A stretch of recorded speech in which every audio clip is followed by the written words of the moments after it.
तो स्वागत है आपका हमारे ऑफिशियल यूट्यूब चैनल आशीष से टेक में। आज हम MLCVT रीवा में एक बार फिर से आए हैं और यहाँ पे महिला सुपरवाइजर का पेपर चल रहा है। जी मैम, आपका शुभ नाम?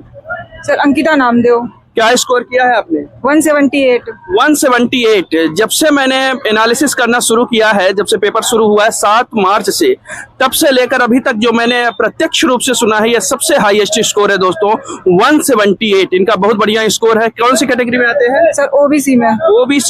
ओबीसी कैटेगरी में आते हैं, तो अग्रिम बधाइयां आपको, आपके काफी चांसेस है सेलेक्ट होने के। Thank you so much sir. और किस तरीके से आप पेपर के एनालिसिस करेंगे कि क्या कैसे पेपर आ रहा है? सर पेपर कॉन्सेप्चुअल आ रहा है, धाराओं से क्वेश्चन आ रहे हैं, आंगनवाड़ी कार्यकर्ता के जो नियम होते हैं, उनके जो कार्य होते हैं, उनसे आ रहा है, शाला पूर्व शिक्षा और उसमें क्या क्या चीजें बालकों को लगती है उस पर आ रहा है, मैनेजमेंट में नेतृत्व शैली से आ रहा है, संप्रेषण से आ रहा है सर क्वेश्चन काफी ज्यादा, और उसमें ग्रामीण रोजगार से काफी क्वेश्चन देखने को मिले हमको, और पंचवर्षीय योजना से भी काफी क्वेश्चन हमको देखने को मिले उसमें। क्या बात है, जिस तरीके से बता रही इससे साफ समझ में आता है दोस्तों के 170 लाइक स्कोर इन्होंने किया है और अच्छी पढ़ाई किया था।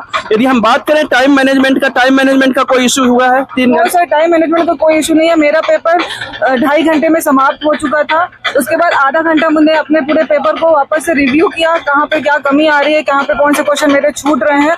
तो मैं 2.5 घंटे में, अगर किसी ने अच्छे से पढ़ाई की होगी तो 2.5 घंटे में पूरा पेपर वो कर सकता है। जी बहुत बढ़िया। तो 2.5 घंटे मतलब टाइम पर्याप्त है दोस्तों। यदि हम पहला पोर्शन की बात करें या पोषण एवं स्वास्थ्य की बात करें, तो उससे किस तरीके से क्वेश्चन आ रहे हैं? सर उसमें बीमारियों से क्वेश्चन आ रहे हैं, जैसे डिप्थीरिया से क्वेश्चन आया था और रोटा वायरस का जो था उससे क्वेश्चन आया था सर। वैक्सीनेशन से क्वेश्चन काफी देखने को मिले थे। और अगर मैं गर्भवती महिलाओं की सुरक्षा और उनमें गर्भावस्था के दौरान क्या क्या जटिलताएं होती हैं उससे रिलेटेड प्रश्न थे सर। कुपोषण से भी क्वेश्चन आया था? जी सर, कुपोषण से एक आध क्वेश्चन थे, ज्यादा तो नहीं थे, लेकिन एक क्वेश्चन तो मुझे याद है कुपोषण से। अच्छा, यदि सेकंड पोर्शन की बात करें जिसमें अधिनियम है, बहुत सारी योजनाएं हैं, कंप्यूटर है, मैथ है, रीजनिंग है, इनसे कैसे क्वेश्चन आ रहे हैं? सर आज मैथ्स और रीजनिंग के थोड़ा ज्यादा क्वेश्चन मुझे देखने को मिले। लगभग 10 से 11 क्वेश्चन मैथ और रीजनिंग के थे। और इसी प्रकार कंप्यूटर के 5 से 6 क्वेश्चन थे सर कंप्यूटर के। और उसमें जो बायोलॉजी का भी जो पार्ट है उसमें जनरल साइंस का, उससे काफी अच्छे क्वेश्चन देखने को मिले। और अधिनियम और जो योजनाएं हैं, ग्रामीण विकास की योजनाएं हैं, उनसे क्वेश्चन देखने को मिले। जी जी बहुत बहुत धन्यवाद। क्या बता रही हैं आप? यदि थर्ड पोर्शन की बात करें जनरल मैनेजमेंट जिसमें लीडरशिप भी है, इससे कैसे क्वेश्चन आ रहे हैं? सर लीडरशिप से आया है, संप्रेषण से क्वेश्चन देखने को मिले हैं सर। और नेता की क्या भूमिका होती है, और आंगनवाड़ी कार्यकर्ता को अगर नेतृत्व करने का मौका मिले या उनकी क्या भूमिका होगी, एक नेतृत्व शैली के रूप में कॉन्सेप्चुअल घुमाकर क्वेश्चन पूछा गया था। लेकिन अगर आपने आंगनवाड़ी कार्यकर्ता के जो कार्य उनको पढ़ा होगा, नेतृत्व शैली के सारे मॉडल्स को पढ़ा होगा, तो आप उसको आसानी से जवाब दे सकते हैं। बिल्कुल बिल्कुल। फोर्थ पोर्शन है शिशु एवं बाल स्वास्थ्य, जिसमें किशोरावस्था है, बाल्यावस्था है, नवजात शिशु के बारे में, इनसे कैसे क्वेश्चन आ रहे हैं? सर इनसे भी समझ के आधारित क्वेश्चन आ रहे थे। शाला पूर्व शिक्षक सबसे महत्वपूर्ण टॉपिक मैं कहूंगी, आने वाले जो पेपर उनको देना चाहिए, पढ़ना चाहिए। शाला पूर्व शिक्षा स्कोरिंग है, शाला पूर्व शिक्षा और न्यू एजुकेशन पॉलिसी, NCF और ये सारे टॉपिक है सर, जिससे मुझे थोड़ा सा याद आ रहा है।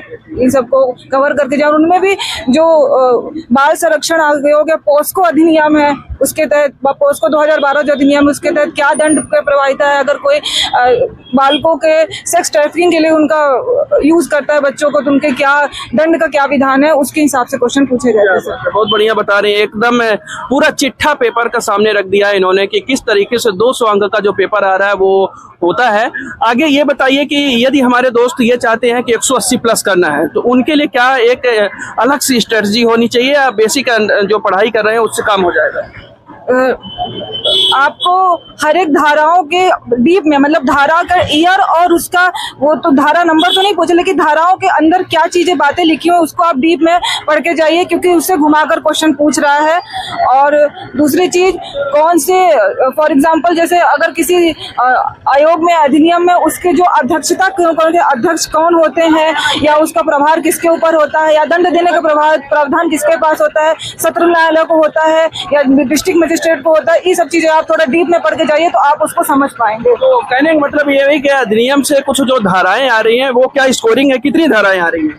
सर धाराएं एग्जैक्ट ये कौन सी धारा है, धारा नंबर तो नहीं पूछा है, लेकिन उसके अंदर की जो बातें गई हैं उससे घुमा करके क्वेश्चन पूछा। मतलब जैसे घरेलू हिंसा है, दहेज प्रथा अधिनियम है और महिला उत्पीड़न है, बाल संरक्षण अधिनियम है और ICPS है जो इंटीग्रेटेड चाइल्ड प्रोटेक्शन जो स्कीम है, ICDS भी और एक ICPS भी है, उससे भी पूछ रहे। बाल कल्याण समिति के अध्यक्ष कौन होते हैं, मतलब इस तरीके की चीजें आप महिलाओं से और बच्चों से रिलेटेड जो भी योजनाएं उनको सबको पढ़ के जाएंगे तो आपको काफी फायदा देखने को मिलेगा एग्जाम में। बहुत बढ़िया मैम, आप बता रही हैं जिस तरीके से पेपर का अनुभव रहा।